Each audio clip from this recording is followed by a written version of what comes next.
অন্তরঙ্গ আলোচনা মাননীয় শ্যাম বন্দ্যোপাধ্যায়ের সাথে, যিনি 5 দশকেরও অধিক কাল ধরে বাংলার সংস্কৃতি পীঠে অধিষ্ঠান করছেন নিরবচ্ছিন্নভাবে। মুখ্যত আবৃত্তি, শ্রুতি নাটক আর মঞ্চ নাটকে তাঁর স্বয়ং দীপ্তচারণ। এছাড়া নাট্য পরিচালনা ও চলচ্চিত্রাভিনয়েও তাঁর পারদর্শিতা বহুভাবে পরীক্ষিত। রবীন্দ্রভারতী বিশ্ববিদ্যালয়ের নাট্য বিভাগে স্নাতকোত্তর পাঠ্যপর্বে বিভাগীয় প্রধান, প্রবাদ প্রতিম নাট্য ব্যক্তিত্ব, শ্রদ্ধেয় শম্ভু মিত্রের প্রজ্ঞার আলোয় রবীন্দ্র বিখ্যার অপাবৃত উদ্ভাস। আর এই সম্যক প্রস্তুতি নিয়েই নিষ্ঠার চর্চার দুরূহ সোপান বেয়ে তাঁর শীর্ষে আরোহণ। কলকাতা তথা বাংলার সাংস্কৃতিক ক্ষেত্রে এক অনিন্দ সুন্দর পীঠস্থান বিভাব সাংস্কৃতিক সংস্থার প্রতিষ্ঠাতা এবং কর্ণধার শ্রদ্ধেয় শ্যাম বন্দ্যোপাধ্যায়। বিভাব সাংস্কৃতিক সংস্থার 46তম বর্ষপূর্তির সূচনা হয়েছে গত 15 জুন 2025 আড়িয়াদহ রাজগৃহে এক মনোজ্ঞ সাংস্কৃতিক অনুষ্ঠানের মাধ্যমে অসংখ্য শুভানুধ্যায়ী এবং বিশিষ্ট ব্যক্তিবর্গের সক্রিয় উপস্থিতিতে। সেথায় উপস্থিত কিছু গুণী মানুষের ঐকান্তিক অনুরোধে এই আলোচনার আয়োজন।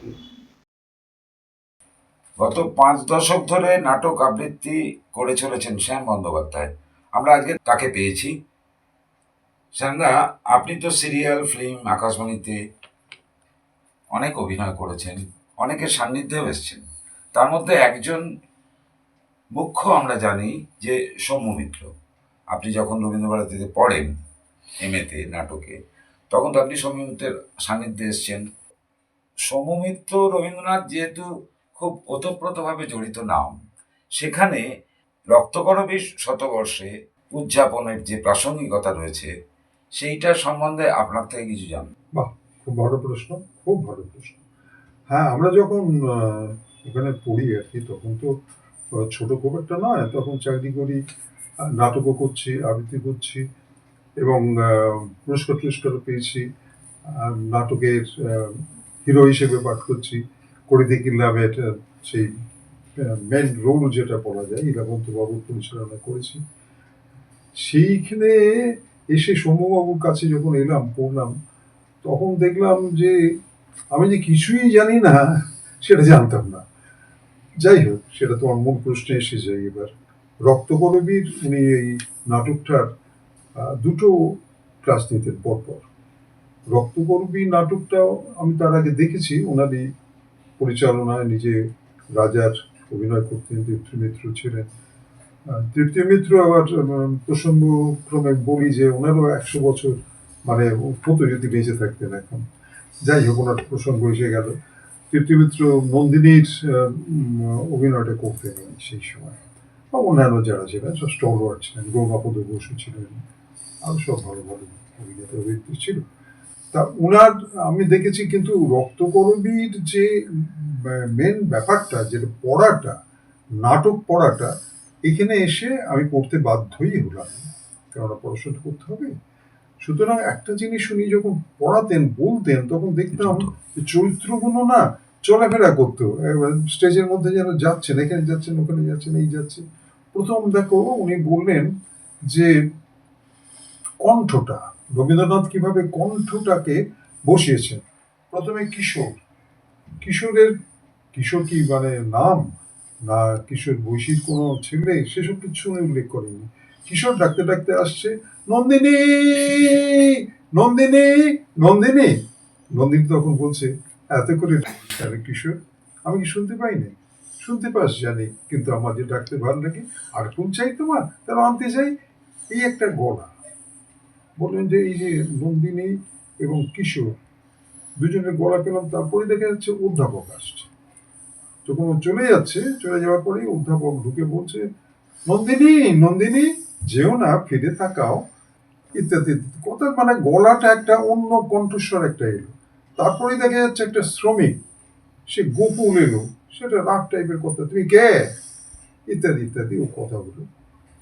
এবারে নন্দিনী রাজার কাছে যাচ্ছে, রাজার ঘরের দিকে। সেখানে রাজার একটা কণ্ঠস্বর এলো, শুনতে পাচ্ছ? রাজাকে ডাকছে, রাজা ভেতরে রয়েছে। নন্দা, শুনতে পাচ্ছি, কিন্তু বারে বারে ডেকো না, আমার সময় নেই। এই একটা কণ্ঠস্বর এলো। মানে বলছেন যে রবীন্দ্রনাথ কণ্ঠস্বরগুলোকে কিভাবে সাজাচ্ছেন একটার পর একটা, একটার পর একটা। এটা আমার কাছে একেবারে নতুন ঠেকলো। এটা তো আমি ভাবিনি এরকম হয়। এখন প্রাসঙ্গিকতা বলতে গেলে কি হয় যে তখন পৃথিবীর ইতিহাসটা যদি আমরা দেখি কি ঘটে চলেছে সারা পৃথিবীতে, রবীন্দ্রনাথকে জানতে গেলে এই একটা আমাদের দরকার, ভালো নাট্যকারকে, যে তখন সামাজিক অবস্থা কেমন ছিল, আমাদের অর্থনৈতিক অবস্থা কেমন ছিল, রাজনৈতিক অবস্থা কেমন ছিল, মানুষের মানুষের সম্পর্ক কেমন ছিল, মানুষের সঙ্গে ধর্মের কেমন সম্পর্ক ছিল, ইত্যাদি ইত্যাদি বিভিন্ন বিষয়ে একেবারে ওয়াকিবহাল হতে হয়। সুতরাং এত সব করার কারণ হচ্ছে এত সব করে তো আমরা নাটক দেখতে যাই না, কিন্তু আমি যেহেতু ওখানে নাটক নিয়ে পড়তে গেছি তখন তো এটা জানতেই হবে। এবং এই প্রাসঙ্গিকতা সম্পর্কে যেটা জিজ্ঞাসা, প্রাসঙ্গিক তো বটেই। এখন তো মানে মেধা এসে গেছে, আর্টিফিশিয়াল যেটা ইন্টেলিজেন্সে বলছে। হ্যাঁ, এইটা কতদিন আগে রবীন্দ্রনাথ ভেবে গেছেন। এনাদের বলা হয় তো যে কালচারাল সিসমোগ্রাফার, অর্থাৎ এনারা অনেক আগে জানতে পারেন এই আসছে, এই যুগটা আসছে। এটা গম গম গম আওয়াজ, এটা সম্ভবর কাছে শোনা, সম্ভব বলতেন এটা। এটা হচ্ছে ভবিষ্যৎ দ্রষ্টা ছিলেন। এই যে কালচারাল সিসমোগ্রাফার কথাটা আমি কোনোদিন শুনিনি, কোথাও কোথাও লেখাতেও পড়িনি, কিচ্ছু শুনিনি। তারপরে উনি এলেন, এসে দেখা গেল যে এই যে বর্তমান যুগটা এলো, উনি যন্ত্রের কিভাবে ব্যবহার করতে হবে সেটার কথাও বলেছেন। এটা যেন প্রাণের স্পর্শ থাকে, প্রাণের স্পর্শ থাকে, আলো যেন পায়।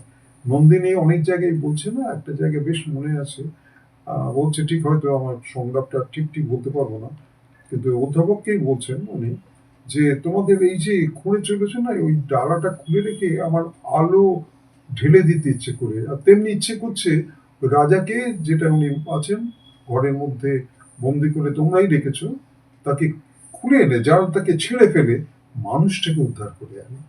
এই যে সবাই চাইছে ভালোবাসার সঙ্গে আলোর সঙ্গে মিশতে।